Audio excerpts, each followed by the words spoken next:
आप सभी विद्यार्थियों का इस चैनल पर हार्दिक स्वागत है। इस टॉपिक में यूपी बोर्ड क्लास 10th विषय हिंदी मॉडल पेपर 2023 के बारे में बताया जाएगा कि आपका जो पेपर है वह किस तरह से आएगा और आपको क्या क्या तैयारी करनी है। तो आइए बिना रुके हम इसे बहुत ही आसान तरीके से समझते हैं। तो यहाँ आपका जो समय है वह 3 घंटे 15 मिनट।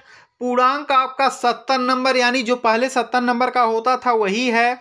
और इसमें कुछ नोट्स हैं। प्रारंभ के 15 मिनट परीक्षार्थियों को प्रश्न पत्र को पढ़ने के लिए निर्धारित हैं।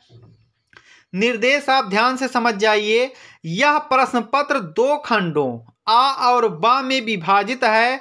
खंड आ के 2 उपखंड का और खा हैं। उपखंड का से 10 बहुविकल्पीय प्रश्न और इसी तरह से खा से 10 बहुविकल्पीय प्रश्नों का उत्तर OMR पर सीट पर देना है।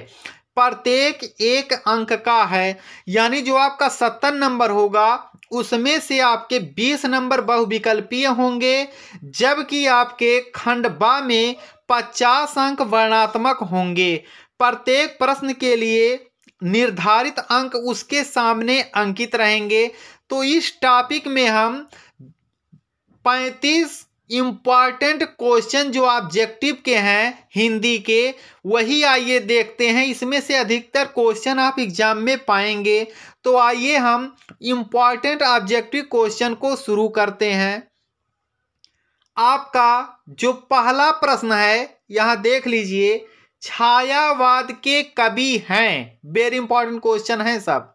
छायावाद के कवि हैं कुंवर सिंह, अज्ञेय, जयशंकर प्रसाद या माखनलाल चतुर्वेदी। तो इसका उत्तर होगा जयशंकर प्रसाद। अगला प्रश्न है, साकेत के रचनाकार हैं जयशंकर प्रसाद, मैथिली शरण गुप्त, भगवती चरण वर्मा या दिनकर। तो ये उत्तर आपका होगा मैथिली शरण गुप्त। अब हम तीसरे प्रश्न की ओर चलते हैं। छायावादोत्तर काल का समय माना जाता है सन 1938 से सन 1953 तक, सन 1953 से सन 1980 तक, सन 1918 से सन 1953 तक या सन 1925 से सन 1953 तक। तो इसका आपका उत्तर होगा सन 1938 से सन 1953 तक माना जाता है।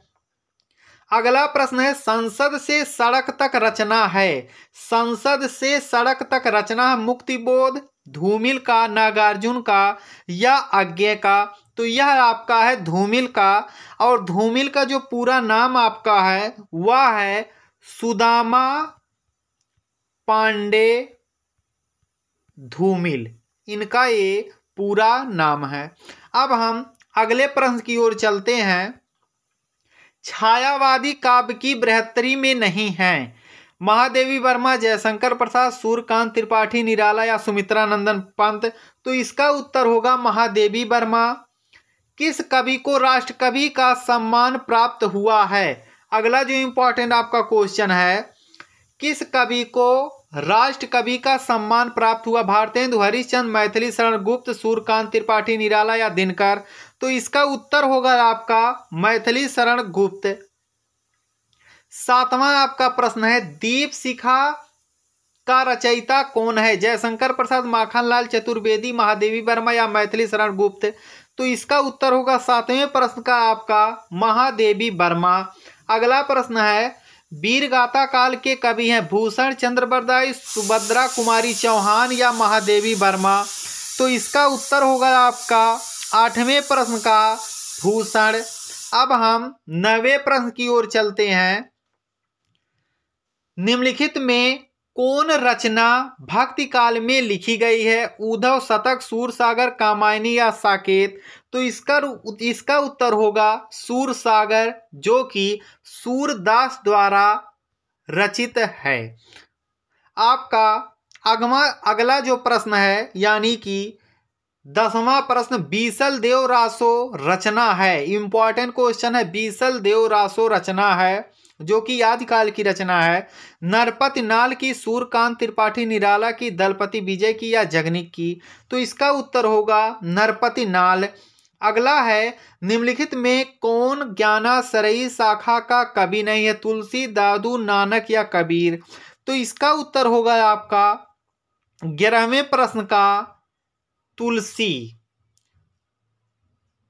ब्राह्मण आपका प्रश्न है, छायावाद की मुख्य विशेषताएं हैं? युद्धों का वर्णन, भक्ति की प्रधानता, प्रकृति का मानवीकरण या यथार्थ चित्रण। तो उत्तर होगा यथार्थ चित्रण।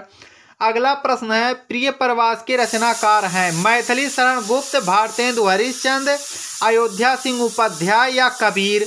तो 13वें प्रश्न का आपका उत्तर होगा अयोध्या सिंह उपाध्याय। 14वें प्रश्न की ओर हम चलते हैं। सुमित्रानंदन पंत की रचना है उर्वशी, परिमल, पल्लव या कामायनी।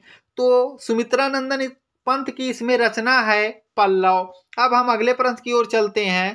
तार सप्तक का प्रकाशन, ये प्रकाशन है, प्रकाशन वर्ष है 1953,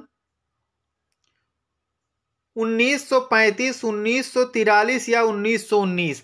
तो 15वें प्रश्न का जो उत्तर होगा वह होगा 1943। अब हम अगले प्रश्न की ओर यानी 16वें प्रश्न की ओर चलते हैं।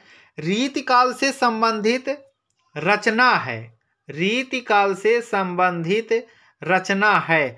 तो इसका उत्तर होगा पद्मावत, सूरसागर, बिहारी सस्सई या आखिरी कलाम। तो 16वें प्रश्न का उत्तर होगा बिहारी सस्सई। 17वां प्रश्न है, छायावादी महाकाव्य है प्रिय प्रवास, कामायनी, साकेत या पद्मावत। सो 17वें प्रश्न का उत्तर होगा कामायनी, जो कि जयशंकर प्रसाद द्वारा रचित है।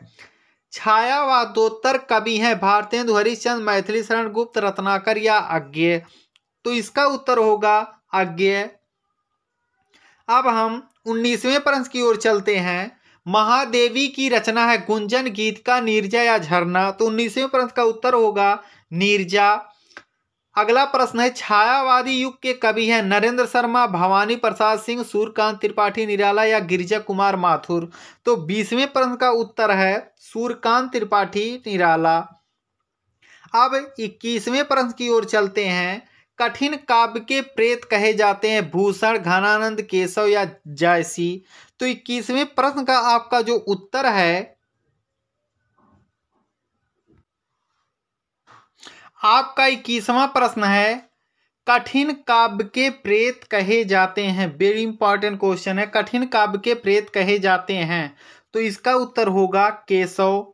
अगला आपका प्रश्न है, कुरुक्षेत्र के रचनाकार हैं जयशंकर प्रसाद, रामधारी सिंह दिनकर, सूर्यकांत त्रिपाठी निराला या शमशेर बहादुर सिंह। 22वां जो प्रश्न आपका है, तो इसका उत्तर होगा रामधारी सिंह दिनकर। अब हम 23वां प्रश्न देखते हैं। रामचरित्र मानस, 23वां जो आपका प्रश्न है, रामचरित्र मानस में कुल कांडों की संख्या 8, 7, 9 या 6। तो इसका उत्तर होगा 7। आपका 24वां प्रश्न है, नई कविता के महत्वपूर्ण कवि हैं महादेवी वर्मा, रामेश्वर शुक्ल, अंचल या लोचन प्रसाद पांडे या डॉक्टर जगदीश गुप्त। तो इसका उत्तर होगा रामेश्वर शुक्ल, अंचल। अब आपका 25वां जो इंपॉर्टेंट प्रश्न है, शोक गीत है राम की शक्ति पूजा, मौन निमंत्रण, सरोज स्मृति या अंधेरे में। तो इसका उत्तर होगा मौन निमंत्रण। अब अगला प्रश्न यानी कि आपका 26वां प्रश्न जो है, पथिक किसकी रचना है? राम नरेश त्रिपाठी, सुमित्रानंदन पंत, धर्मवीर भारती या नरेंद्र शर्मा। तो इसका उत्तर आपका होगा राम नरेश त्रिपाठी। अगला जो आपका प्रश्न है यानी कि 27वां प्रश्न, निराला की कौन सी रचना है? रेणुका, अनामिका, रश्मिरथी या इनमें से कोई नहीं। तो इसका उत्तर होगा अनामिका। अगला है, लाकृति का संधि विच्छेद है ला प्लस आकृति, ला प्लस कृति, लिरि प्लस आकृति या ला प्लस कृति। तो इसका उत्तर होगा गा, लिरि प्लस आकृति। आपका 29वां जो प्रश्न है, युगधारा किसकी रचना है? रसखान, नागार्जुन, मतीराम या रहीम का? तो यह जो आपकी युगधारा है वह नागार्जुन का है।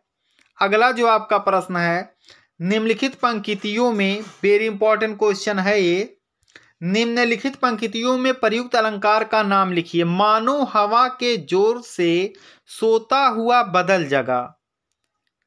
मानो हवा के जोर से सोता हुआ बादल जगा। उत्प्रेक्षालंकार, अनुप्रास अलंकार, उपमा अलंकार या रूपक अलंकार? तो इस प्रश्न का उत्तर है उत्प्रेक्षालंकार। जहां पर मानो, जानो, तानो आता है वहां पर उत्प्रेक्षालंकार होता है। 31वां आपका प्रश्न है, हिंदी के प्रथम कवि का नाम है। तो हम सभी लोग जानते हैं कि हिंदी के जो प्रथम कवि हैं उनका नाम है कवि गंग, जिन्होंने छंद छंद वर्णन की महिमा नामक काव्य लिखा है। छंद वर्णन की महिमा। अब हम अगले प्रश्न की ओर चलते हैं, यानी कि आपका जो यहाँ पर आपका का प्रश्न करके बनाया गया है, वेरी इंपॉर्टेंट है। कलम का सिपाही के लेखक हैं अमृतलाल, गुलाब राय, इंसाअल्लाह खां या बैद्यनाथ? तो इस प्रश्न का उत्तर आपका होगा 31वें प्रश्न का अमृतलाल। अगला प्रश्न है, त्यागपत्र किस विधा की रचना है? जीवनी, उपन्यास, नाटक या निबंध? तो यह आपका है उपन्यास, जो कि मुंशी प्रेमचंद्र द्वारा रचित है। अगला आपका क्वेश्चन है, अर्धनारीश्वर के लेखक हैं विष्णु प्रभाकर, प्रेमचंद, जयशंकर प्रसाद या मोहन राकेश? तो इसका उत्तर होगा विष्णु प्रभाकर। अब आपका अंतिम प्रश्न इस टॉपिक का है, ध्रुव स्वामिनी नाटक के लेखक हैं हरिकृष्ण प्रेमी, जयशंकर प्रसाद, विष्णु प्रभाकर या शुक्ल जी? तो उत्तर होगा जयशंकर प्रसाद। इसी तरह के इंपॉर्टेंट वीडियो आप सभी लोग इस चैनल पर पाते रहेंगे, और जो बच्चे इस चैनल पर नए हो कृपया चैनल को सब्सक्राइब कर लें, क्योंकि इस चैनल पर क्लास 6 से लेकर 12 तक की बहुत ही अच्छे से तैयारी करवाई जा रही है। क्योंकि इस वर्ष क्लास 10 के विद्यार्थियों का ऑब्जेक्टिव प्रश्न आएगा, और प्रत्येक विषय का आप ऑब्जेक्टिव क्वेश्चन इस चैनल पर पाते रहेंगे। आप सभी का वीडियो देखने के लिए धन्यवाद।